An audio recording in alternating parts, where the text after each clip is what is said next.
All right, I think Okay. we're live. We're live. Okay, thank you. Hello, everybody. Thank you for being here today. We have a quorum present, so we are calling the City of Akron Public Art Commission meeting to order at 4:17 p.m. The first order of business is the approval of the minutes from the last meeting. The minutes from the previous meeting were provided in advance. Are there any corrections?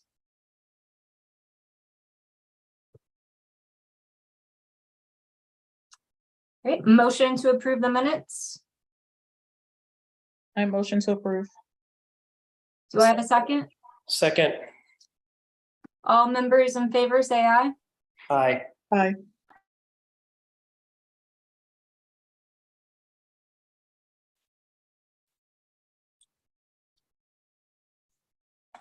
I'm sorry, can't even get it off. Aye. Thank you. All members opposed? All right, minutes have been approved. And then we can move on to the next item on our agenda, which is the public art inventory of all the public art in Akron. We will be having two guests with us today. The first one is Mac Love. So I'd like to invite him into the Zoom room for his presentation.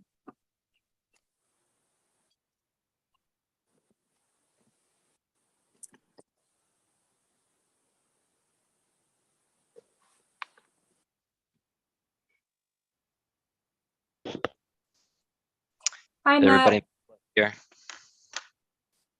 Sorry about that. We had some technical difficulties, but we just got through voting on our minutes and we are ready to hear from you whenever you're ready.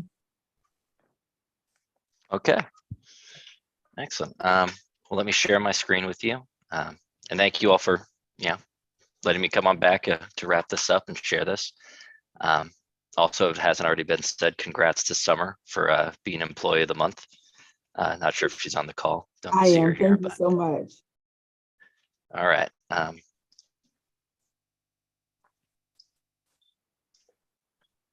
Okay. So I take it you all can see that presentation there? Yes. Okay. So I know I was told 30 minutes. I'm going to try to keep this to like 10 to 15, and I want to make sure I leave a lot of room to answer questions for you all. Does that? Yes, that sounds great. Thank you. All right. So today's focus is just a proposal about doing an art map. Now, when we talk about doing an art map, it's kind of three different things. It's creating an inventory of all public art assets. It's also mapping and assessing all of those assets.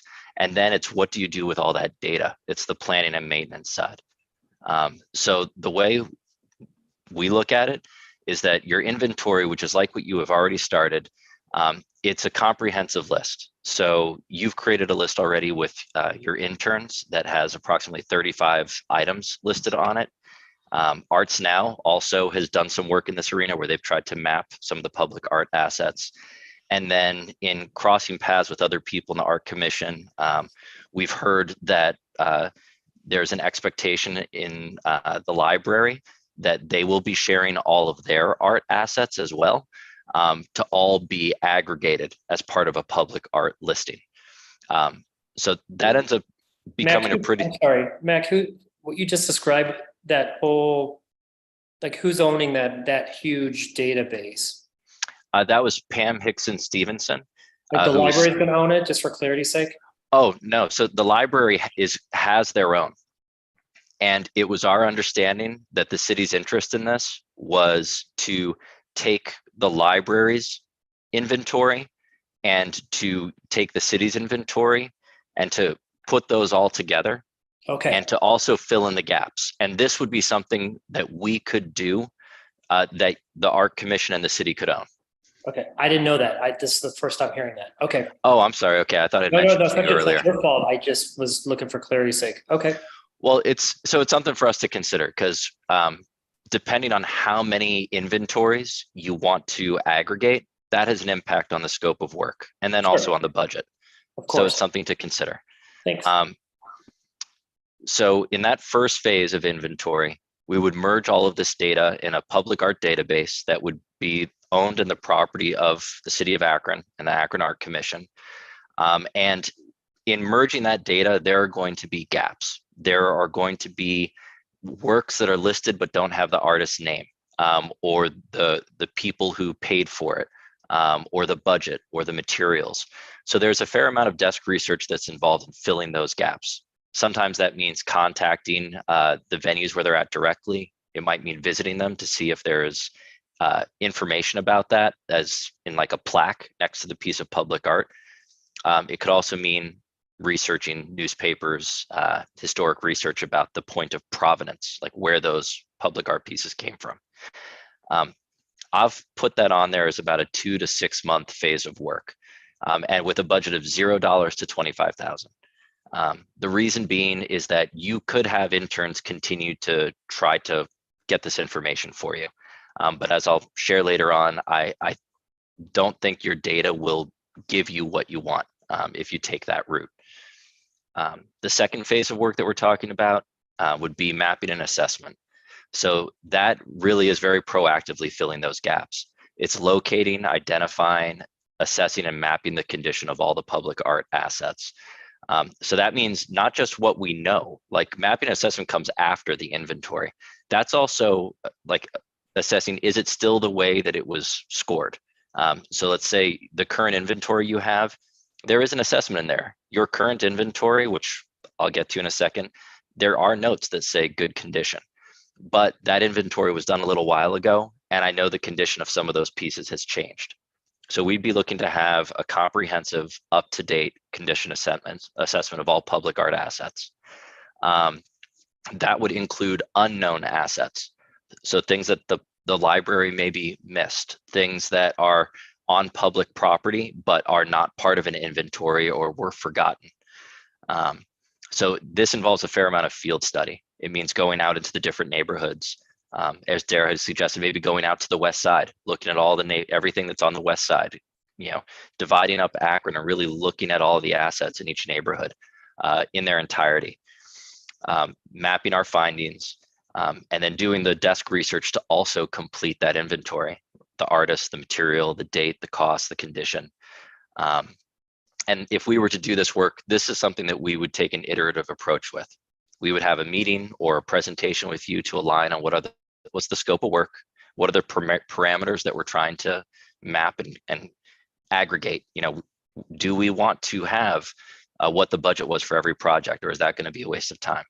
Do we want to have the materials? Do we want to have all of the artists involved or just the lead artist? Like, those are some considerations for this. That is budgeted in the $50,000 to $150,000 ballpark, largely due to time, but there may be efficiencies there, particularly if we were involved in doing all three of these phases. The third and last phase, and I'm excited Lindsay Jones is on the call here, it has more to do with maintenance. So once we have a map of where all of these pieces are located, have all the relevant information attached to them, producing an interactive map, a story map, and I'll show you some examples of this, that allows for yourselves and the city to clearly see geospatially and geographically where all of these assets are. If you wanted to just look at which ones are in bad condition, you could clearly see them on a map. If you wanted to prioritize murals that are in bad condition, you could clearly see where those murals are located in Akron, and that will allow you to more efficiently resource and maintain those assets. So I'll show you the story map, what that means. And we want to make it something that's beautiful, largely because there's a tremendous opportunity here from a tourism standpoint. A lot of people are not aware of what is around Akron, and we see this project as an opportunity for the city and others to raise awareness and amplify appreciation of diverse sectors all across Akron. And with a story map, you can have the version that you use internally that's exhaustive and has everything. And then you can have a curated version that is outward facing publicly, that maybe just is the pieces that are in great condition. And that could be something that you could share with the Visitors Bureau or others. Part of this third phase would include providing urgent, ongoing, and long-term strategies for how to budget and maintain the public artworks. So that we would, in this case, be working with your conservator to review the database. And we could also, help select a conservator if needed. But Lindsay was fantastic at that presentation. I'm excited she's in Ohio. And what we'd want to do is figure out what are the material necessities to take care of these murals or, all these public art assets. What are our expected needs? How are we going to resource them? Is there a plan for deaccession and actually removing some of these works if they are beyond repair or in the path of imminent construction or development? So for that phase of work, largely due to the cost of creating the story map, it's $25,000 to $50,000, and that would include, in our estimation, the consulting fees to review all of the elements in that database and to help put together strategic priorities. But this is preliminary. We really don't understand the scope of work. You have not selected a conservator, and we would need to work with them to figure out what is the right scope of work and approach to take to do all of this. But our focus has been on creating that map. And so from that standpoint. Hey, Mac, Mhm. quick question on that. Those amounts that you show there, that budget, is that a NTE, like not to exceed amount? It could be done that way, but we would have to align on the scope of work. So this could be a project that could be pursued with just a monthly budget. So we could take the approach where a set amount of funds are allocated each month to develop and move forward across each stage of this. However, there's more efficiency and a greater return on the investment if you can resource a larger portion of it in advance. That would be a next step. For the sake of today, I just wanted to kind of put some numbers out there and help explain the scope of work, because the committee did have some questions when we first pitched this as or applied for this as a project, and I wanted to make sure we address those too. Yeah, no worries. I just want to make sure, because numbers and ongoing inspections and inventory and et cetera get squirrely, especially when it comes down to budgeting, right? So I would like to see a number not to exceed, and then we stay within that budget. But okay, all right, I got it. I'd be happy to draft a proposal with that. My concern is I just want to make sure that we're not over promising what we're going to deliver on the desired budget. So, it could be as far as we can get with the inventory, as far as we can get with the map, for a lower sum. But that would be something we would have to work through with you to figure out what that might look like. Some of the considerations, and this was something that was called to our attention with your current inventory, is that some of the works that are in your current inventory are not actually public works of art. There are some overlap areas where sometimes art that is on display is maybe on private property but highly public facing. Do we want to concern ourselves with any of those, particularly if we're doing a field study? Because there truly is an awesome potential here to get resources for this from other partners who would be interested in having all of this. And certainly you could differentiate from them in the study. We could have a separate map that is just public artworks. We could have a separate map that is exclusively what is on city property. And I wanted to show this because the library collection is a very separate sort of entity. A lot of those artworks might not actually be publicly visible. Some might be in storage. And so we need to have a plan or understanding in advance of how are we going to itemize that in our inventory. Some of the things to consider for the scope of work, obviously the breadth of the aggregated listings, deciding if you want to stick with what's known versus unknown. Like, do you want to do a field study and find some of those things that are in between that maybe have not been represented on any existing inventories? The time it takes to fill those gaps in data where there is not a list of the artists or other important information about the artwork itself. And then the mapping parameters. When we actually do the condition assessment, what exactly do we need to collect from a a status and condition assessment standpoint to make sure we can provide the best information to a conservator or to city services to assist with ongoing repairs. And as I'd mentioned, the opportunities with tourism, with efficiencies from city service and maintenance, also with research. I think there is something kind of exciting that can be found here in terms of where art is located and how that impacts community, both from a property value and public safety standpoint, and even health determinants. So I think that would be an interesting story to kind of look at behind the scenes in terms of where public art currently exists and how it is impacting communities. And then, of course, how that could be used to inform future investments, particularly more equitable ones. Now, your current inventory, I don't know if you've all looked at it, but it is a PDF document with 35 listings. The artists are not listed. A general location is provided, but not an exact address. No materials are listed, and there are no objective parameters for the condition assessment. It's simply good or bad with some descriptors. What we would want to make sure we do if we were to do a condition assessment of the piece is make sure we are aligned with a conservator to understand exactly what we're looking for, and that there's a way to score all of those things so that they know if there are materials missing or if something is rusted or corrosive or broken or sunken. Also, some of this information is out of date. That welcome to Akron sign, I drove by earlier on this summer and it had been completely decapitated. I don't know if it has been fixed yet, Yeah, it's but been updated. Okay. Yeah, it's been installed. excellent. That's awesome. Well, I just wanted to make sure that when we're looking at these things, that the information is up to date. And that would be part of the goals of this project, that the status would all be done at the same time. New pictures would be collected of everything, so we could have a current up-to-date representation of where all of the public art assets stand. And one of the reasons I'm excited about an art map is that it's a highly actionable way of collecting and sharing data and working with teams. It's also how the city of Akron tracks a lot of its own information, from where fire hydrants are located and park benches to how public transit routes are designed.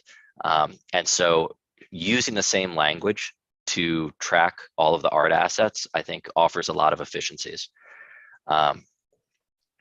So a question was asked about our experience. We kicked off our first mapping project in Akron in collaboration with engineers from the University of Akron. It was entirely a volunteer project. There was no budget for it. We just donated our time and hours to walk every street in Buckeye Shaker, and we mapped 7 criteria with a focus on visibility at daytime and nighttime, and we presented this to the city and with also neighborhood organizations, and we're able to tell them where the darkest corridors in the neighborhood were, which areas had scored highest for comfort or discomfort as a perception of safety. And that information was then used to guide a porch light program, which Neighborhood Connections did. And I believe the city has used it in other respects, including repairs to key utilities like sunken storm drains. We tracked all of that. So that was our first project. We did that in 2019. Mac, yes. Mac, who did you work with from the city on that project? That was the Department of GIS and Cartography. And then we presented these findings to Chris Luddle and another team, or a whole city team. Unfortunately, it was presented virtually, and this was during the pandemic. It was like early 2020. I do not know who else was on that call other than Chris Luddle and the GIS and Cartography team. Maybe James Hardy. Great, thanks. Our Cleveland experience. This is a project that was completed in late 2020, but is still ongoing. What you see here on the right is part of the interactive story map. So basically, we walked every street in Buckeye Shaker. We assessed the same 7 criteria, although in this case, what we were assessing did not include a nighttime study. Our focus in Buckeye Shaker was the sidewalk conditions. So as you can see, there are numerous and extensive sidewalk failures in Buckeye Shaker. Residents and city leaders had kind of given up on the ability to ever address it because of how extensive it is. as you can see, we found over 1,200 sidewalk failures. It's actually many more than that because we had to restrict our study to within 10 square feet of where our team was standing. And we distinguished between sidewalks that were sunken, uprooted, cracked, missing, like broken, raised. But we also assessed structures, we assessed litter, we assessed greenery, perception of safety, and also logged ideas for neighborhood improvement. This project was funded by a Verizon grant and done in collaboration with residents and then also students of John Carroll University. It is free and open to the public. It has already resulted in a massive increase in neighborhood cleanups that are strategically being targeted for different corridors in the Buckeye Shaker neighborhood that traditionally would not actually get that service. It's also informed city services and placemaking, vacant lot groups that are now working together to try to transform those kind of neighborhood pathways into purposeful places for people. And we are also working on a public art plan and just got approved by the city of Cleveland for our first public art mural to go on Buckeye that is all entirely informed by these findings. Here, I'm going to take you away from this for 1 second and share something else with you. So a question was asked about who else does this, what other points of reference there are. Let's see, hopefully you can see this now. Here's our walkability assessment. Can everyone see that okay? Steps to equity. Yes. So yeah, this is a model. I'll show you some public art maps as well, but this is an interactive map where it'll be slow to load because we're on Zoom right now, but where you can go through and just picture, instead of looking at one of these dots for where the road is in excellent condition or bad condition, you can have your artwork.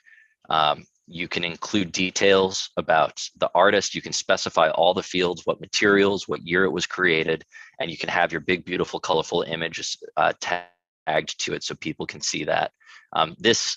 Since our study was so detailed, this is actually obviously a sidewalk photo that is in here, but we could clean that up so if it was specific to art. I want to go down to neighborhood ideas because this is a little closer to what we're talking about with an art map. In this case, what we're talking about, so this was what students and residents logged as concepts for neighborhood improvement as they walked through.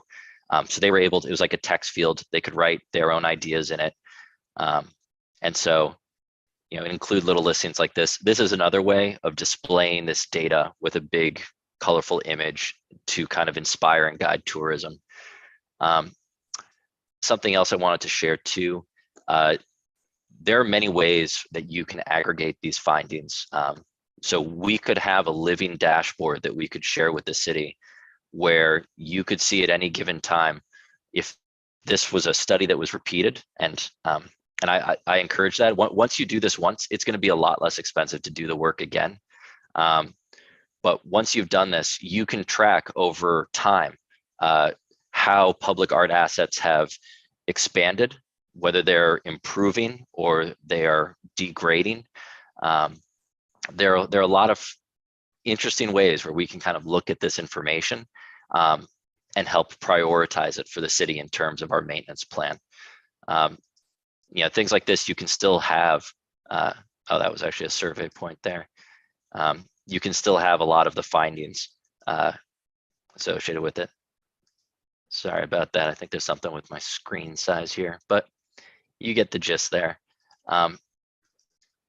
So just as other examples, and sorry, hopefully I'm being okay on time here. Yeah, actually, we would probably need to get, to the next person, but you can finish up if you need to or answer any questions that need be. We'll tell you what, I'll share these links with you afterwards so we can do questions. But the city of Pittsburgh has its own inventory list. This is also a map they created in ArcGIS, which is the same system that we use. You click on it, you can basically see some similar examples and look in different geographic regions.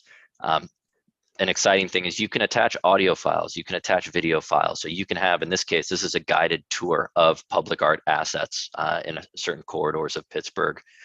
You know, you can have neighborhood summaries as a story map of art just specific to certain geographic areas.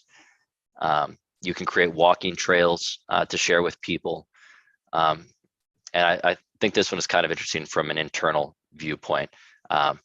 You know, a nice clean map of all the public art pieces with some of the details, how to get there. This is from Aurora, Colorado. So I will stop sharing and I will just say that basically looking at all of this as a whole, we are probably talking about anywhere from a 6-month to a 12-month project. And in total, I think there's an opportunity to save upwards of $50,000 overall on doing this work. If you can find a select partner to do it and to handle all of those responsibilities. And there could be more depending on your desired budget. So Mac, you're saying there's an opportunity to have a partner pick up $50,000 worth of this? No, what I'm saying is if you have the same person do the inventory, the mapping, and the story map, then I think you'll save a lot of money rather than divvying up the work. But there are partners. I've actually already mentioned this to Greg Mervis at the Visitors Bureau. He thinks there's a little bit of funds they could put towards it because he sees the need from a tourism standpoint. Mm-hmm. Perhaps the library can too, if we're going to be helping them with locating and scoring the condition of all their work. So the 50,000, where's that? I guess I'm a little confused on how you're explaining the savings. Oh, it's in the aggregate, the total budget. So the first slide that had those 3 categories had a total cumulative budget. Here, let me just pull it back up here.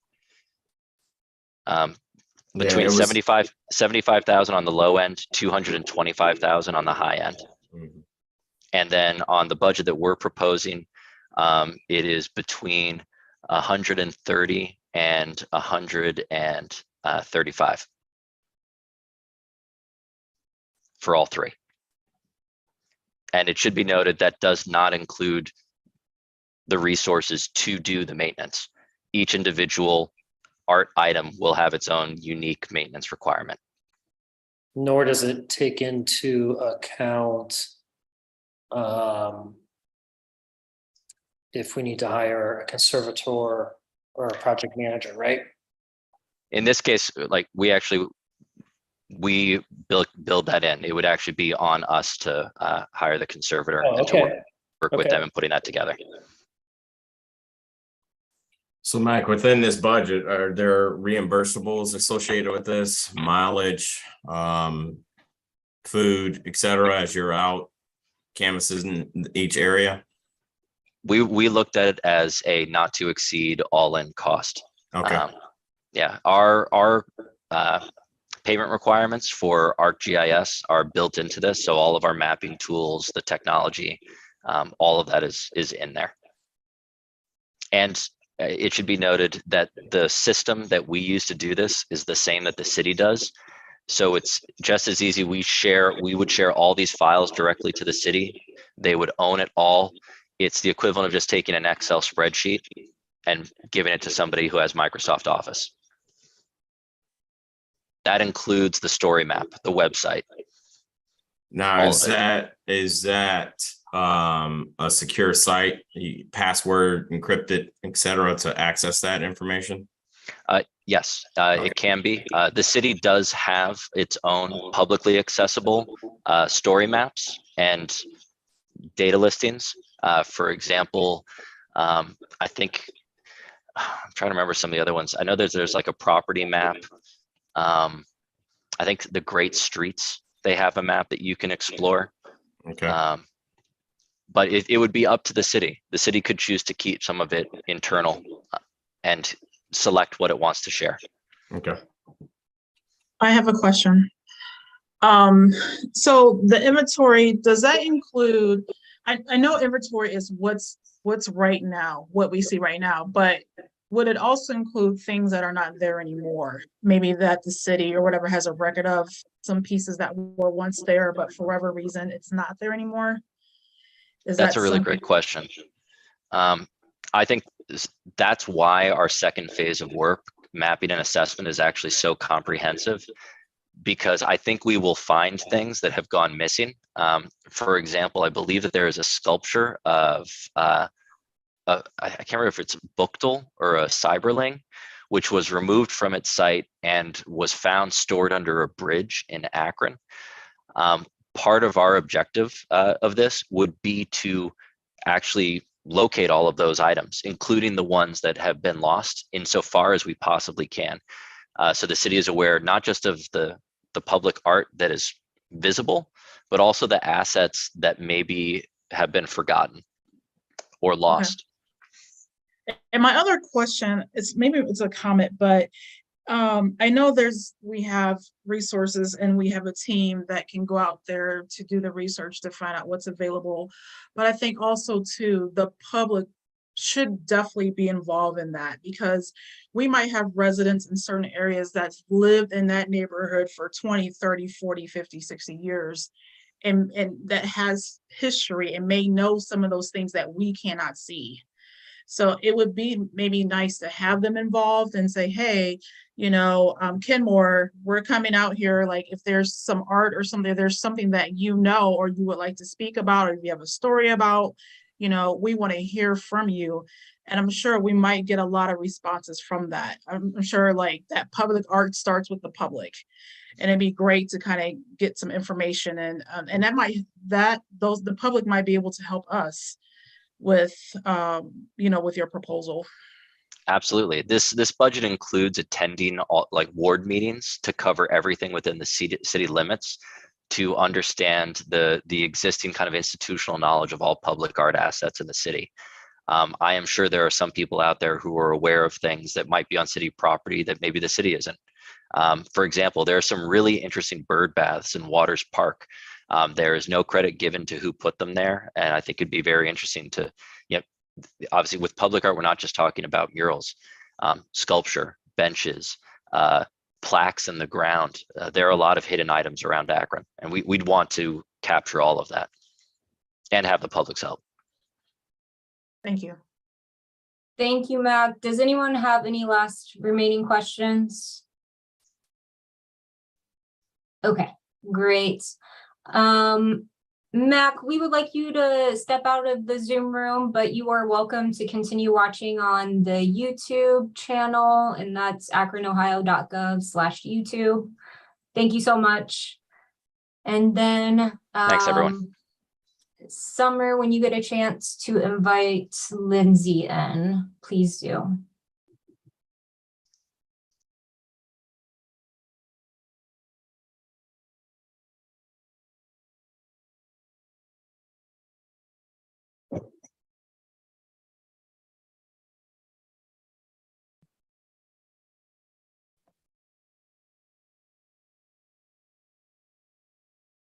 Hello, Lindsay.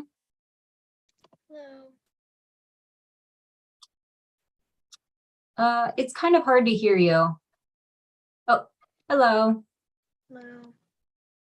All right. In my car. Awesome. I will give a little bit of context, just because I kind of initiated this relationship. So I've been following Lindsay for a couple years now, just because she's been doing presentation for Ohio Arts Council. And I know she was at the Ohio Arts Council conference last week, giving presentations about inventory and budgets and whatnot. So we've had conversations about, at first it was really kind of assessing what kind of restoration that we would need. And then it kind of, once we as a commission realized that we want a full inventory of all of the public art, it turned into more of this field study of all of the pieces that are public in Akron.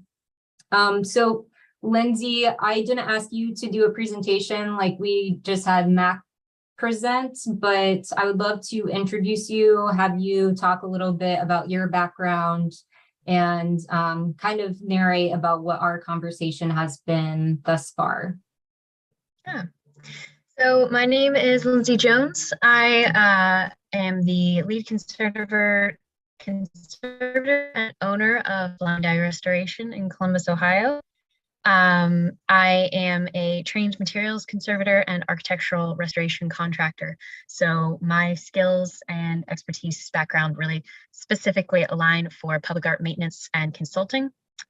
We have done a significant amount of material work with things like mosaic tile, mural.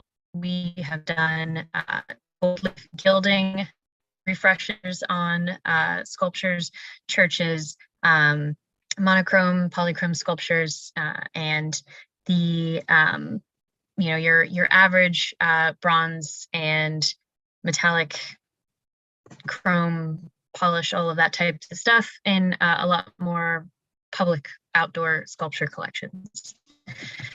So I have about 5 public clients. My business is about 6 years old, so we're not the biggest company around, but honestly, it makes it potentially even more beneficial because we are still working on growing that business, and we have more time and availability and finding more seasonal regular clients for that kind of thing. The business as we do it right now has a lot of architectural restoration, which I'm trying to lean out of a little bit and push into more of this work. So I'm very interested in it.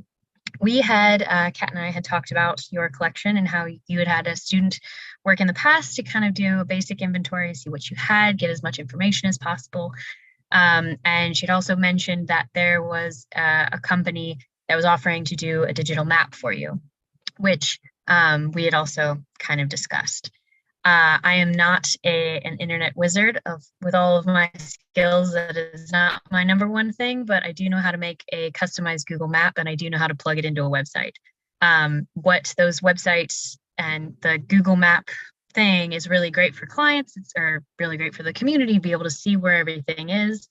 But where my skills can come in handy is you guys actually knowing the condition of those pieces, what's been done to them in the past, what the artist and original intention was with the materials, how that is going to age, what your material costs, maintenance costs are going to be coming up forward, if anything is in serious actual deterioration, or if it's just something that needs to be cleaned and maintained a little bit better.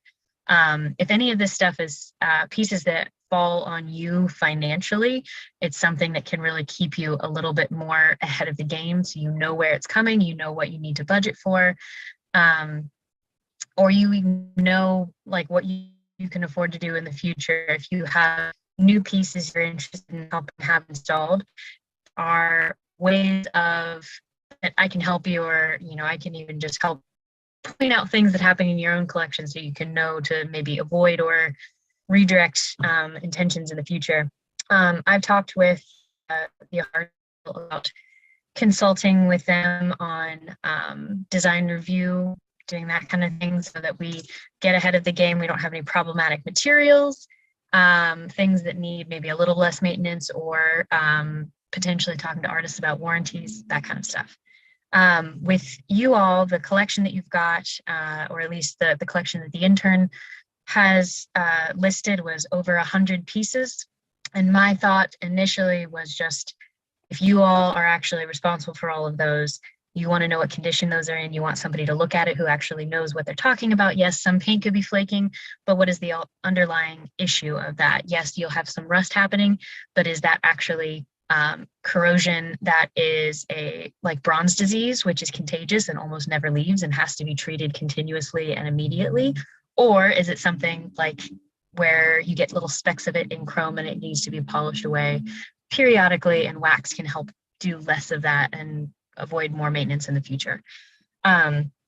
So that kind of thing, all of that information, I can do a living document for each one of those pieces, my condition assessment photos, my actual investigation documentation of the piece, where we're listing the artist, the materials, the condition, future recommendations of maintenance, potential issues that may crop up just to be aware of, recommendations for future maintenance, or training of your own local groundskeeping people, etc.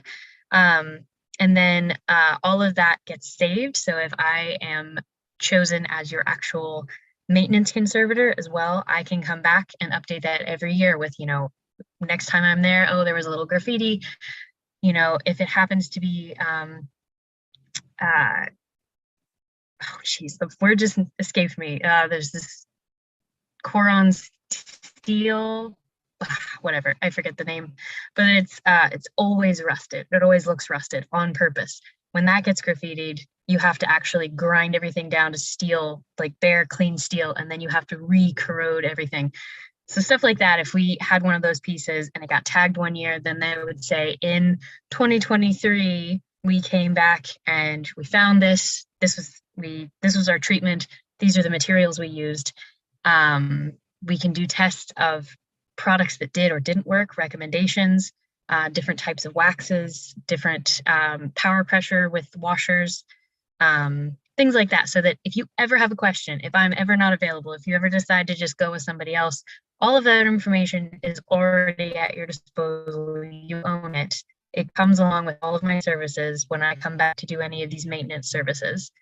And then those documents will be in your possession. We could also, the gentleman that spoke to you, he came up to me at the conference and mentioned something about connecting all that to Google to the map, which I don't know how you would do that unless you had a password protected thing, but there would at least be a database of someplace you could go for all of this information, or at least a document somewhere saved that I would have access to, you would have access to, just a living document, basically. And yeah, so that I kind of talked to Kat about pricing. Bulk pricing, if I'm going to be there for an extended period of time, makes things a little bit easier. If we're just doing onesie, twosie, the price is relatively more per piece of and accommodations, that kind of thing. But I think we landed on like $250 a piece if we were looking at the collection. And there was also some question of what the actual budget was. So that's where I was kind of leaving it up to you. I know there was some interest in potentially doing a survey of more pieces that were in the area, and more background information investigation on any pieces that the intern didn't find as much background information on. So that's my, I guess, kind of quick and dirty based on what we've talked about so far. Does anybody have any questions for me?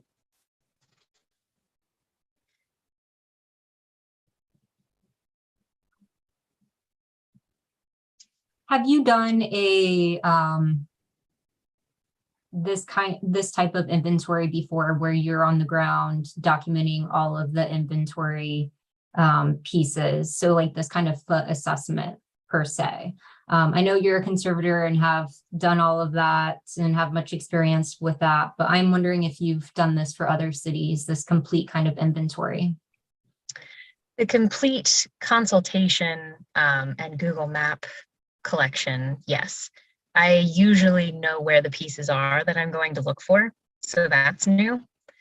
But if we have an organized information of where we're going, then that would be fine.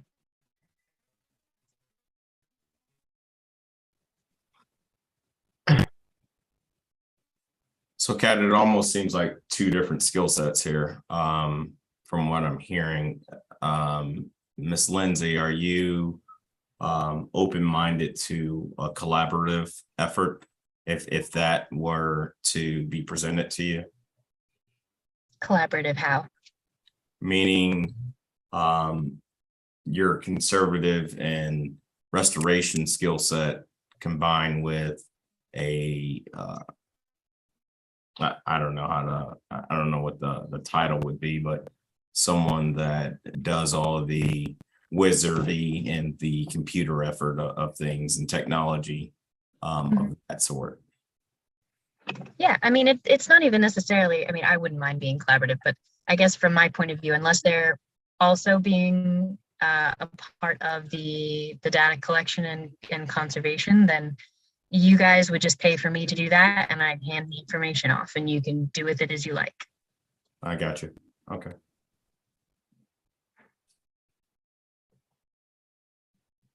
Are there any other questions for Lindsay? Lindsay, quick question. When you were talking about your photos and like all of your work, if you were hired to do this, would those photos become the ownership of the city, or is that something you want to keep in your collection? I put them in your document. I guess I don't really mind if you guys wanted to use them. Periodically, I put things on Instagram because it's just our work, but we can definitely talk about that. I don't really care about ownership. It's like my photo of it, art necessarily. It's just documentation. So, however that gets passed off, for me, it's just a part of the record of my investigation, and I don't necessarily put monetary value in my photography. If you wanted to have a professional photographer do some of that work, then it could potentially be more of a question of owner. But obviously it's a monetary thing. So for me, I'm just taking photos so you know where the rough spots are. Okay. And sorry, Lindsay, if we're looking at you weird, you kind of keep on breaking up, so it's a little bit choppy. It's all right. I'm on my phone Wi-Fi. I'm on a job site right now. No worries. Any other questions for Lindsay while we still have her? Okay, thank you, Lindsay, so much for joining us today and giving us a little bit more information. It was really helpful into our understanding of the process. We'd like to invite you to jump off. If you'd like to continue watching, you can do so at akronohio.gov/YouTube, but I'm sure we'll be in touch soon. All right, thank you.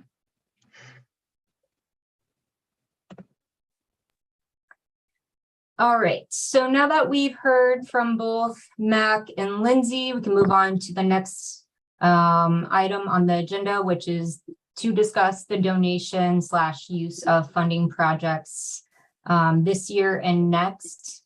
So currently we have $25,000 budgeted for this year for our use. And we have talked about putting that money towards a public art inventory. I would definitely like to move forward with implementing something this year, at least starting the process and using those funds since they are available. But I'd like to open up the discussion so that others can voice their opinions or ask any questions. This is Summer. What I was going to say was, well, the commission has $100,000 right now.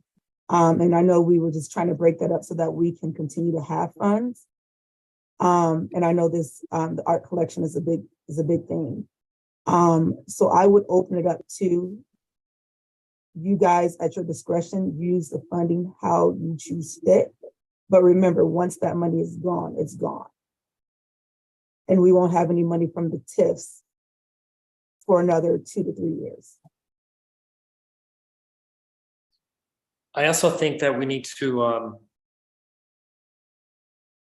so we saw Mac's presentation and he showed some other Cleveland or whatever, but I think we need to have some other, what I call research conversations, because I would probably circle back around to designing local or just to see, are there other systems or software programs or whatever you want to call it that we should be looking at and what their costs are. We have no benchmark here or a comparison point with this quote, and it's quite a range.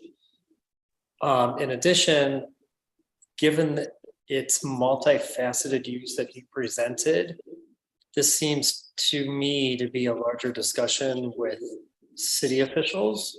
I'm not sure if that's Sean or whomever, but the point is, if other departments are going to benefit from this information, or they're going to be using it, or what have you, then there might be an opportunity for some cost sharing, as it doesn't come strictly out of the Public Art Commission budget. And then thirdly, with what Max shared, whether it's the library, which that was all new to me regarding us to, log or cataloging their work or whatever, but whether it's the library or it is, the Akron Summit County Convention Bureau or whoever these other partners are, then we need to really vet out what portion financially they're going to share in and how they're going to use it, what their needs are, things of that sort. So I don't know if it's a separate meeting with them to say, hey, what truly is to validate their interest in this and how they want to use it.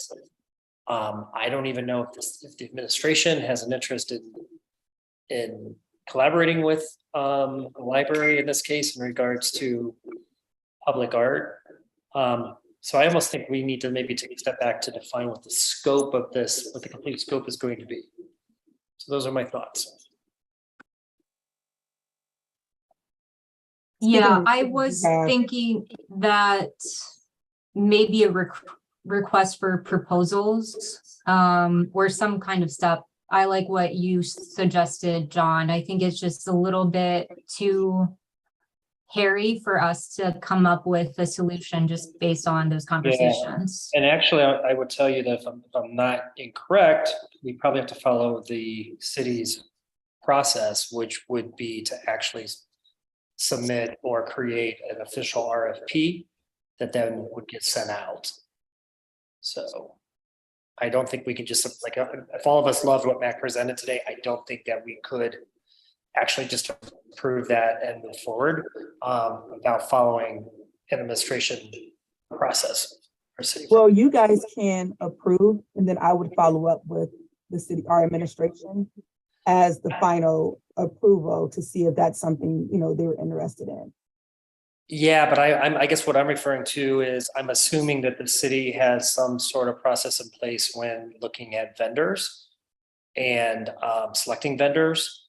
And there might be some parameters that we have to follow. So in essence, what Mac Love presented, he would be a vendor of the city, not just the Public Art Commission. And so I'd want to be cautious of us making a decision like that without having full knowledge of what the potential process is. So we could approve it, that's great, but it may not get us anywhere if we haven't released a full RFP and interviewed 3 other vendors or what have you. Yeah, so that was the comment I was going to make. Is there a set number of consultants we need to interview versus 2? And again, in my head, not to keep beating a dead horse, that didn't seem apples to apples to me. Right. By any means, it seems like their skill sets kind of complement one another. Them together would be a great team. But that's just what I heard. And I know, Kat, you had a conversation with her, and she really didn't have a presentation to go through budgeting, go through what her system would look like, go through what exactly she's presenting. So, and again, here's this dead horse thing, but it's almost to the fact of we should have her back to do an apples to apple presentation of what we just saw, and maybe another consultant as well to present. And then from that point, we can go through and decide which way you want to go, right? What systems you want, what exactly the scope of work is. So that's my 2 cents. Yeah, because it's almost like 2 separate projects. One is the tracking and the other is the conservation piece, which is a whole other, and that is, Yeah. the dollars attached to that. You could gobble up $100,000 just in conserving one sculpture easily. So. But I think this gave the commission a really good taste of the direction that we want to go in. I think that's good. Absolutely. I think what Matt presented is something special, state of the art.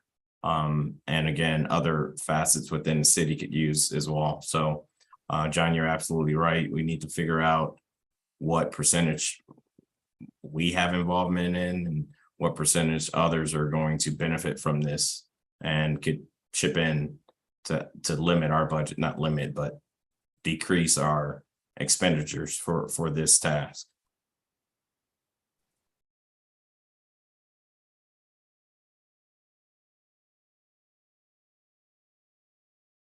So so we had interns doing this, right? So they hit on a point that kind of struck me. I think these two were way more experienced in what they're going to be looking at. So I don't know what inventory was presented from the interns, but I think I don't know What year was that done? It wasn't said, it was just hinted that it happened in the past. Was it 2021, Kat, or summer? It was 2021. the Yeah. summer. Do you remember? Okay. The whole city, like every side of town? They only had 100 hours, so they did what they could. She did what she could. Yeah, it's almost, And, she created a document that she showed the commission. to me, I would look at this as a fresh approach and then go back to that document for additional information or support information. So it's not, so we'll still be able to utilize it, but I would look at this as a brand new, just clean the slate approach. So nothing that can't be migrated over, you know what I mean? So, but have it as a resource to gather additional information or photos of given pieces. Because there's even some question where there might even be some non-public art pieces in there as well. Yeah, so it sounds like we want to go the request for proposals route and possibly hear from other vendors if they're interested. But obviously we're not ready to move forward with either. I think we need to understand if there's an internal process that we have to follow in the selection of a vendor. So we need to get that information from the city so that, and then also is there an RFP template? If, is there some process that we have to follow to create an RFP? Or maybe I'm completely wrong and there's not a process. I'd be surprised, but I could be wrong and there may not be a process and we can just pull the trigger as Summer kind of described. But I think we need to find out what the process is, if one exists. Summer, is that something that you can explore with Sean? I'll explore that. Sean's gonna know it. I know he's gonna know right off the bat. That's something that I can explore. And then yes, we do have a template for RFPs. You guys would just have to create your own verbiage. Okay, that's great. We just need that information. Yeah. Oh God, more RFPs. I'm write these daily. Eric, did you just volunteer? Is that what I heard? No. Yeah, I think so. I write these daily. So. And What? Hey John, what part of volunteer did you hear in that? Hey, I don't know. I heard I write these daily. Like it's So almost like sick of I writing breathe these daily. I breathe, therefore I do. Yeah. Well, good. Eric, you can be backup support or what have you. And I can definitely take a stab at it or what have you, so we can get the ball moving in the right direction. I thought I heard Annika say she wanted to do it, but that's just me. Oh, did we hear that? I think I read that in her eyes. Yeah, it was in her eyes. That's what I heard. Yeah. Nice. Pick me, I'll do it. Mhm. I see the side eye. Mm-hmm. So, All right. I think we're good with moving forward then. Summer will give us an update on the process for vendors or RFPs, and we'll continue this discussion at our next meeting. The next item on the agenda is commissions, roles, and responsibilities. Summer, I believe Von Shea was going to join us. Well, she did, but we took a little longer than expected, so she had to jump off. Okay. I'm going to send you guys an email to see if we can take maybe 15 to 30 minutes just to have a conversation with the commission. So I'll send out an email by next week, early next week. Okay. There are no public comments at this time. Does anyone have any other comments, questions before we move to adjourning the meeting? Yeah, we had discussed meeting more frequently. Has that been decided on as of yet? No. We can call a special meeting if we get information about the RFPs, and we want to move forward with this public art inventory. But I think we need that information first before we call any special meetings. Well, I was just talking just as us as a commission. We meet on a monthly basis, but I know that you probably are looking for more information, background information, training and whatnot. So Summer, would you be able to set up a meeting for our new commissioners? I can join that and provide any kind of background information I can. But I think that would be helpful just as more orientation. Is that what you're looking for, Eric? Just more of an orientation? I know I'm trying to work with someone to kind of give you and Stephanie what the commission had at the beginning. To fill you guys in. And Yeah, maybe absolutely. that's Nicole Mullet with Arts Now, who could probably do that. Okay. Yeah, well, as far as like special meeting, what I was saying was to go over the commission roles and responsibilities with those roles. We'll have a meeting with Bonche, and then also hopefully I can get all the information back as far as what the city would require regarding RFPs and all of that to get this art collection moving forward.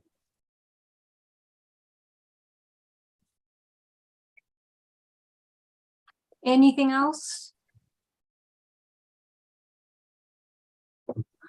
All right, I am going to move our motion to adjourn the meeting. Do I have a motion to adjourn our meeting? So moved. Do I have a second?